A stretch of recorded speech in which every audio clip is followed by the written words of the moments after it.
Hello കിട്ടീസ്. അപ്പോൾ നമ്മളിന്ന് നോക്കാൻ പോകുന്നൊരു സിമ്പിൾ നോട്ട്ബുക്ക് കവർ ഐഡിയ കേട്ടോ. അപ്പോൾ ഞാനിവിടെ എൻ്റെ ഒരു നോട്ട്ബുക്ക് എടുത്തിട്ട് ഒരു വൈറ്റ് പേപ്പറൊക്കെ ഒട്ടിച്ച് ഇവിടെ സെറ്റാക്കി വെച്ചിട്ടുണ്ട്. പിന്നെ ഞാനൊരു ഡിസൈനൊന്ന് ഒരു പെൻസിൽ വെച്ചിട്ടൊന്ന് മാർക്കും കൂടി ചെയ്ത് വെച്ചിട്ടുണ്ട് കേട്ടോ. അപ്പോൾ നമുക്ക് പെട്ടെന്ന് ഇങ്ങനെ ഉണ്ടാക്കണമെങ്കിൽ നോക്കാം. നമ്മൾ ഫസ്റ്റ് അടിക്കുന്ന റെഡ് കളർ കേട്ടോ. റെഡിൽ ഞാൻ കുറച്ച് ഓറഞ്ച് മിക്സ് ചെയ്തിട്ടുണ്ട്. എന്നിട്ടാണ് നമുക്ക് അടിച്ചു കൊടുക്കുന്നത്. നമ്മൾ ഔട്ട്ലൈൻ ചെയ്ത സംഭവത്തിൽ കൂടെ അടിച്ചു കൊടുക്കുക കേട്ടോ. നമ്മൾ ഞാൻ അടുത്തടിക്കാൻ പോകുന്നത് ഈ ഒരു കളർ കേട്ടോ, ദിസ് കളർ.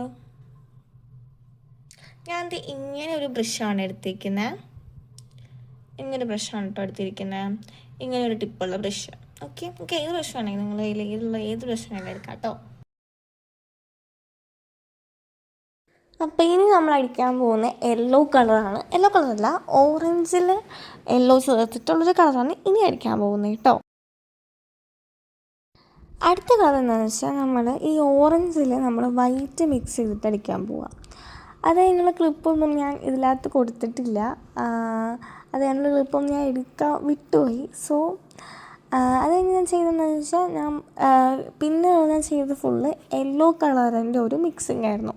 യെല്ലോയിൽ കുറേ വൈറ്റ് ഇട്ടിട്ട് പിന്നെ കുറച്ച് വൈറ്റ് അങ്ങനെ പിന്നെ കുറേ യെല്ലോ അങ്ങനെ ഉള്ളൊരു മിക്സിങ് ആണ് പിന്നെ ഞാൻ ചെയ്തത്. അതിൻ്റെ ആ ഒരു അടിക്കുന്നത് ഞാൻ ഇതിനകത്ത് കൊടുത്തിട്ടില്ല. അപ്പോൾ ഇതാണ് നമ്മുടെ ബാക്കിയും കൂടെ അടിച്ചിട്ടുള്ള ലുക്കെന്ന് പറയുന്നത്. ഞാൻ പറഞ്ഞല്ലോ, ഞാൻ എടുത്തില്ല എന്ന് പറഞ്ഞില്ലേ, അപ്പോൾ ഞാൻ വിട്ടതാണ്, സോറി.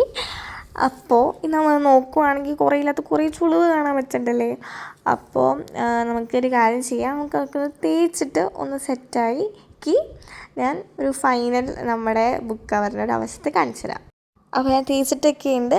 ഇതാണ് നമ്മുടെ ഫൈനൽ നമ്മുടെ ബുക്ക് കവർ. ഞാൻ കുഞ്ഞ് സണ്ണിനെയും കൂടി സൈഡിൽ വരച്ചു കൊടുത്തിട്ടുണ്ട്. അപ്പോൾ ഭയങ്കര സിമ്പിളാണ്, പക്ഷെ ഭയങ്കര ലുക്കാണിത് കാണാൻ വേണ്ടിയിട്ട്.